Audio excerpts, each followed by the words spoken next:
Get ready to discover one of the most intriguing and controversial customs on the planet: brothers sharing the same wife. It sounds like something straight out of an improbable tale, but it's a reality lived in certain regions of Tibet. While many wonder how this is even possible, the truth is that this practice holds surprising lessons about survival, unity, and the strength of tradition. It's a model that breaks paradigms and challenges everything you think you know about marriage and family. And the most curious part? This doesn't happen due to a lack of options, but for a greater purpose. In a world dominated by inheritance splits and individualism, Tibetans have found an ingenious solution to preserve land, reduce conflicts, and survive in a harsh environment. Sounds counterintuitive, right? But that's exactly what makes this story so fascinating and full of twists.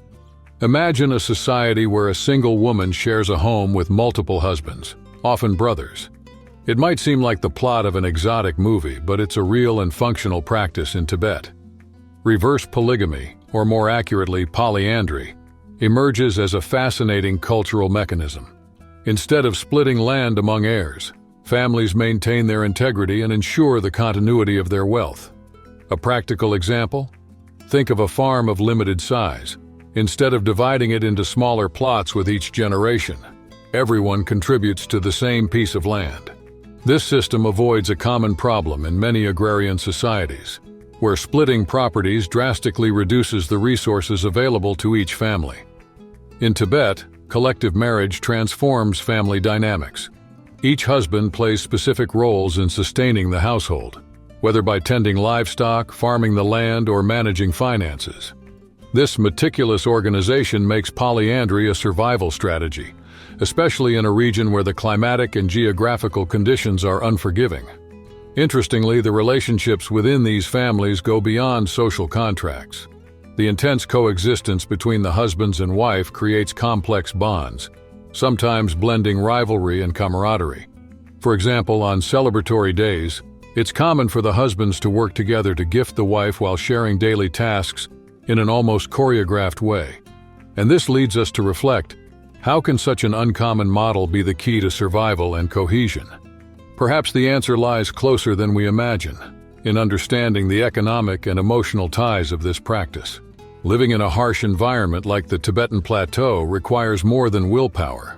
It demands ingenuity. Polyandry, by pooling the resources of several people into a single household, transforms what could be a struggle for survival into an ingenious economic strategy. Instead of dividing land or family assets, brothers share responsibilities and ensure that everyone has access to what's essential. Imagine a family combining their efforts to maintain a single, productive, and sustainable property. It's not just practical, it's brilliant. With this approach, costs are drastically reduced. Fewer mouths to feed outside the home mean more resources available to invest in improvements, like more resilient seeds or higher quality livestock. This creates a virtuous cycle where economic stability strengthens the community as a whole. The union of forces among brothers also allows for task diversification. While one works in agriculture, another may trade goods at markets or even pursue education to bring new knowledge to the family. This practice goes beyond mere survival, promoting resilience in the face of challenges. For example, during times of poor harvests or livestock diseases, polyandrous families can recover more quickly as they rely on multiple sources of support. And here's the fascinating point. This economic cooperation serves as a direct reflection of human interdependence. After all, aren't we all looking for smarter ways to thrive together? At the heart of Tibetan culture, Buddhism shines as a guiding flame that illuminates even the most personal choices, including family practices. Polyandry, as unusual as it may seem, reflects Buddhist teachings of detachment and harmony. It's not just a social contract, but a path to peaceful coexistence. Imagine a family guided by the mantra of compassion, where every decision is weighed with the collective well-being in mind, rather than individual impulses. This transforms daily challenges into spiritual lessons. Moreover, Buddhism shapes how family roles are carried out. Each family member, whether husband, wife, or child, is encouraged to see their actions as part of something greater. A practical example? Morning meditations and rituals often include the whole family, reinforcing not only faith but also interpersonal bonds. This balance between the material and spiritual worlds makes relationships more meaningful and less prone to conflict. Interestingly, even the natural conflicts in a polyandrous household, and yes, they do happen, are viewed through a Buddhist lens. Instead of harboring grudges or engaging in prolonged disputes, there is a conscious effort to resolve problems peacefully. This practice is reinforced by advice from monks or community leaders who offer wisdom based on sacred texts. But is this harmony enough to face the social complexities that arise in this model? The next point might help answer that question. Life in a polyandrous household is far from a fairy tale. Imagine not only sharing a roof but also the heart of the same person. It's no surprise that this creates challenging social dynamics. In Tibet, husbands often compete for their wife's attention, whether by demonstrating their skills at work or contributing more to the family's well-being. This sort of silent competition has its advantages, as it encourages everyone to put their best foot forward. But what happens when someone doesn't meet expectations? In this context, individual responsibility is crucial. A husband who fails to fulfill his role, whether due to laziness or lack of ability, might find himself sidelined. There are accounts of men who, unable to bear their responsibilities, chose to leave the family and seek a new life. On the other hand, this same pressure fosters a unique sense of cohesion. Every effort is acknowledged, and achievements are celebrated collectively. Picture a successful harvest day. Teamwork ensures that everyone feels they have a place in the family dynamic.